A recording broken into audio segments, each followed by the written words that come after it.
Bonjour à tous, bienvenue sur Échecs et Pédagogie. Salut Laurent. Salut Romu, salut à tous.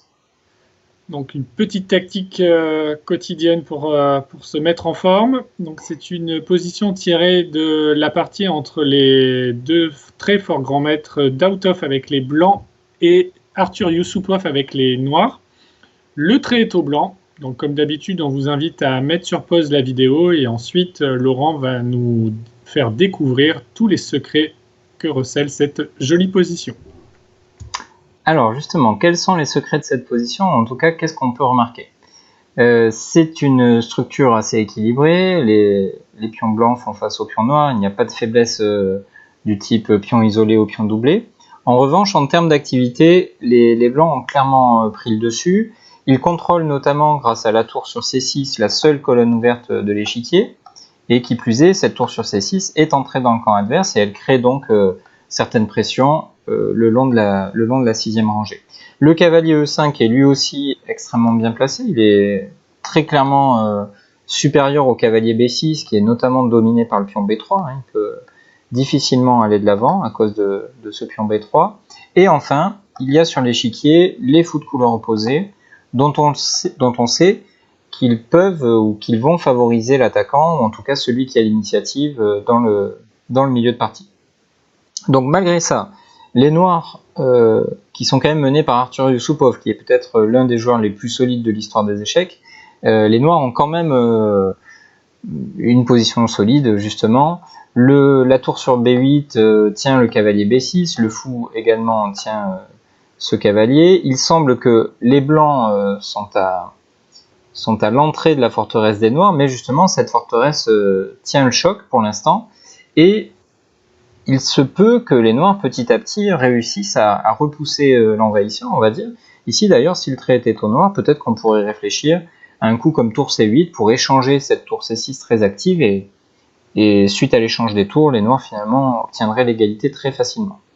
Donc cet élément, le fait que les Noirs soient malgré tout très solides, malgré leur passivité, et qu'ils menacent de jouer tour C8 pour échanger les pièces, nous fait penser qu'il faut agir vite avec les blancs, mais on a d'autres indices. On a dit que les fous de couleur opposée étaient sur l'échiquier, donc ça signifie que les blancs seront plus forts sur les cases blanches et qu'ils devraient essayer d'attaquer plutôt sur cette couleur.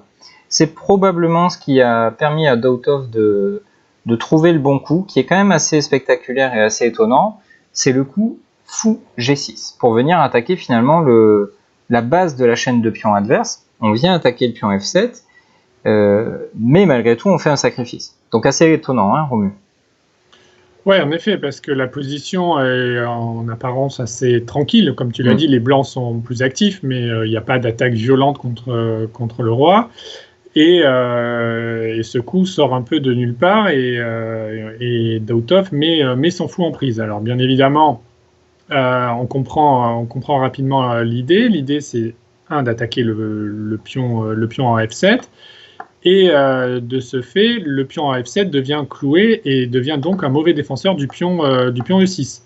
Donc si les noirs n'acceptent pas le fou et jouent par exemple le coup tour B7 pour défendre le pion F7 qui est attaqué, les blancs pourraient en profiter en jouant le coup tour prend E6 et profiter donc du clouage du pion F7 comme on vient de le dire, avec une position évidemment complètement gagnante, puisque tout se mettrait à s'effondrer. Donc après fou G6, Yusupov n'a pas d'autre choix que d'accepter le fou, avec pion prend G6. Voilà, et du coup, puisqu'on a éliminé, ou en tout cas dévié la base de la chaîne de pions, on va pouvoir s'en prendre au pion E6, et en le disant comme ça, on pourrait se dire, d'accord, les blancs ont offert un fou simplement pour gagner le pion E6. Alors c'est un petit peu plus élaboré que ça, dans la mesure où, désormais, la tour et le cavalier blanc vont pouvoir travailler de façon totalement harmonieuse pour attaquer les pièces extrêmement mal placées, à l'inverse des pièces noires, des noirs, on va dire. Et automatiquement, les blancs vont pouvoir récupérer leur matériel avec un retour sur investissement qui sera particulièrement intéressant. Donc dans la partie, Yusupov a joué roi F8, on peut s'interroger sur fou E7. Alors ici, il y a plusieurs coups gagnants, mais il y en a un, Romu, qui est beaucoup plus clair que les autres. Oui, bon là, on voit évidemment ce qui saute aux yeux, c'est le clouage du fou E7. Donc on n'a qu'une envie, c'est de s'en prendre à ce fou et de l'attaquer en faisant notamment le coup cavalier C6, qui peut venir à l'esprit de pas mal de monde, avec l'idée donc d'attaquer le fou E7, mais aussi la tour B8. Mais ça peut mener à des complications. Alors c'est complètement gagnant. Si vous mettez l'ordinateur, il vous dira que c'est complètement gagnant. Après roi D7, il y a une variante acrobatique qui doit débuter par tour prend G6. Mais bon, il faut calculer précisément. Il ne faut pas oublier qu'on a une pièce de moins quand même avec les blancs. Alors, bien sûr, on va récupérer le matériel, mais il faut éviter de se tromper dans cette position. Et c'est un tout petit peu risqué. Tandis qu'après fou E7, en fait, on peut simplement jouer le coup tour prend E7. Ouais, c'est un choix beaucoup plus pratique. Hein. Voilà, qui est en pratique infiniment plus simple. Parce qu'après, évidemment, roi prend E7, on jouerait cavalier C6 échec, roi bouge et cavalier prend B8, avec une finale complètement gagnante. Alors bien sûr, il faut faire attention à ce que le cavalier puisse ressortir, mais il n'y a pas de souci de ce côté-là, puisqu'il dispose de la case A6, puis de la case C5. Donc il n'y a aucun moyen pour les noirs d'enfermer ce cavalier. Il faut faire attention quand vous voyez une tactique comme ça, qu'à la fin de la variante, vous ne vous retrouviez pas avec une pièce un peu enfermée ou mal placée et qui aurait du mal à revenir en jeu. Mais là, on voit que le chemin du cavalier est assez facile et sans embûche. Donc, après cavalier prend B8, on attaque le pion à A6. Même si les noirs jouent, par exemple, A5, on peut songer à ramener le roi avec roi F1, par exemple. Et la finale semble complètement gagnante avec un pion de plus une meilleure structure. C'est techniquement complètement gagné. Oui, c'est ça. Ça va prendre un petit peu de temps, il faut être patient, mais... Normalement, s'il n'y a pas de gaffe de la part des blancs, ça devrait bien se terminer pour eux. Donc ça explique pourquoi Arthur Yusupov a préféré éviter fou E7, et il a joué le seul autre coup légal de la position, il a joué roi F8. Et maintenant, comme je le disais un petit peu avant, les blancs n'ont plus que 2 pièces, mais elles vont travailler de façon absolument parfaite ensemble pour aller profiter de la désorganisation des pièces noires, et on va le faire par le coup cavalier C6, qui donc nous permet d'attaquer la tour, mais aussi d'attaquer le fou, qui lui-même était défenseur du